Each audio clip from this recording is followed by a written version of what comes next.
السلام علیکم۔ تلک و شیری کے ساتھ پاکستان کی الیکشن کے بعد کی صورتحال پر تبصرہ کرنے کے لیے جاوید شاہ ناظرین مینگل اب یوٹیوب چینل پہ حاضر خدمت ہے۔ ناظرین، پنجاب میں بھی الیکشن ہوا، بڑے کاٹے کا مقابلہ ہوا۔ پنجاب میں پیپلز پارٹی نے بھی حصہ لیا، نون لیگ نے بھی حصہ لیا، پی ٹی آئی نے حصہ لیا۔ پی ٹی آئی کے اور علاوہ اور مذہبی جماعتیں، جماعت اسلامی نے اور دوسری پارٹیوں نے بھی بھرپور طریقے سے حصہ لیا۔ تمام تر الزامات کے باوجود بھی انہوں نے حصہ لیا اور تمام تر تکلیفوں کے باوجود بھی حصہ لیا۔ یہ تکلیفوں سے یعنی کہ پی ٹی آئی کے حوالے سے پی ٹی آئی کے کھاتے میں کچھ تکلیفیں آئیں۔ پی ٹی آئی کو کورٹ کی طرف سے بھی فیصلہ، ان سے بلے کا نشان بھی چھن گیا تھا، اور پی ٹی آئی کو بقول پی ٹی آئی والوں کے لیول پلینگ فیلڈ بھی نہیں مل رہی تھی، اور ان کے جو ایم این ایس تھے یعنی جو کینڈیڈیٹ تھے، ان کو الیکشن چلانے کی مہم بھی اجازت بھی نہیں دی جا رہی تھی۔ یہ الزامات پی ٹی آئی کی طرف سے انتخابات میں شرکت کرنے کے باوجود مسلسل لگائے جاتے رہے تواتر کے ساتھ اس الیکشن میں۔ اس کے باوجود پی ٹی آئی نے سروائیو کیا اور کافی سیٹیں حاصل کرنے میں پی ٹی آئی کامیاب ہو گئی۔ تو اس سے زیادہ آپ یہ سمجھتے ہیں کہ پی ٹی آئی کا کتنا عوام میں مقبول تھی، اور عوام میں کتنی انہوں نے مقبولیت کے باعث حصہ بھی لیا، اور ان کے قائد جو تھے وہ جیل میں تھے، جیل کی سلاخوں سے پیچھے۔ اس کے باوجود عوام نے ان کے آزاد کینڈیڈیٹ کو، کیونکہ بلے کا نشان چھن گیا تھا، کسی کا کیلا نشان تھا، کسی کا بیگن نشان کا، کسی کا جوتا نشان، کسی کا سیڑھی، کسی کی سائیکل، تو اس طرح کے نشانات کے ذریعے انہوں نے الیکشن لیا۔ مگر عوام نے اپنے شعور کا مظاہرہ کرتے ہوئے پی ٹی آئی والوں کو جو حمایت یافتہ کینڈیڈیٹ تھے، آزاد کہلاتے ہیں۔ پی ٹی آئی نے بظاہر الیکشن میں سرکار کے ریکارڈ میں پی ٹی آئی نام کی جماعت نے پارٹیسپیٹ الیکشن میں نہیں کیا، مگر جو ان کے حمایت یافتہ آزاد انڈیپینڈنٹ تھے، انہوں نے حصہ لے کے اور بھرپور کامیابی بھی حاصل کی۔ اور جہاں ان کو کامیابی نہیں ملی تو پی ٹی آئی والے یہ کہتے ہیں کہ وہ کامیابی ہمارے مد مقابل کو دلوائی گئی ہے، ورنہ وہ بھی ہمارے ہی حصے میں آتی۔ تو خیر، یہ تو ان کا الزام ہے، اور اس کی تو کورٹ اور عدلیہ تحقیقات کریں گے اگر وہ رٹ داخل کریں گے۔ جو عذرداری ہوتی ہے انتخاب کی، جو اس میں جب خامیاں رہتی ہیں تو الیکشن کمیشن کے خلاف دائر کی جاتی ہے، پہلے الیکشن میں پھر ٹریبونل میں جایا جاتا ہے۔ تو اس حوالے سے پی ٹی آئی نے اپنا مظاہرہ کیا طاقت کا، اور اس میں وہ کافی کامیاب بھی رہی۔ ان کے آزاد حمایت یافتہ ان کے امیدوار کامیاب ہوئے کثیر تعداد میں، یہ بھی ایک حقیقت ہے۔ اور نہ یعنی کہ جو ان کے موافق حالات نہیں تھے، نہ موافق حالات میں بھی انہوں نے حصہ لیا۔ اس سے عوام میں ان کی پی ٹی آئی کے جو رہنما ہے عمران خان، ان کی مقبولیت کا اندازہ ہوتا ہے۔ عمران خان نے اپنی مہم سمجھ لیں جیل سے ہی چلائی، تو اس حوالے سے پی ٹی آئی کا بلے کا نشان چھن جانے کے بعد ان کے آزاد امیدوار جیت گئے ہیں۔ اب وہ آزاد امیدوار کو کسی پارٹی میں جانا ہے تو لازمی وہ اس کے لیے پر تول لیں، اور ان کو خریدنے کے لیے بھی لوگ در پہ ہیں۔ اب وہ پیپلز پارٹی کے بھی لوگ، نون لیگ کے بھی لوگ، مطلب خریدنے سے مراد اپنی پارٹی میں حمایت حاصل کرنے کے لیے در پہ ہیں۔ خریدنے کا تو یہ ایک پس منظر میں بات ہوتی ہے، اس پہ کسی کے پاس کوئی ثبوت نہیں ہوتا، مگر لوگ یہ کہتے ہیں کہ جناب بک گیا، اس نے خرید لیا، پیپلز پارٹی نے خرید لیا، نون لیگ نے خرید لیا۔ یہ الزامات پاکستان میں تواتر کے ساتھ لگتے رہے۔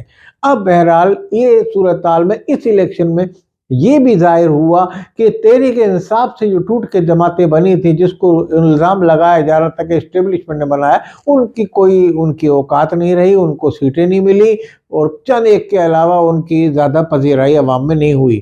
اگر اسٹیبلشمنٹ نے ان کی ہاتھ رکھا ہوتا تو لازمی ان کو سیٹیں ملتی۔ میں یہ کہتا ہوں، اس سے یہ بات ثابت ہوئی کہ عدم مداخلت کے اسٹیبلشمنٹ اپنے اصول پہ قائم رہی۔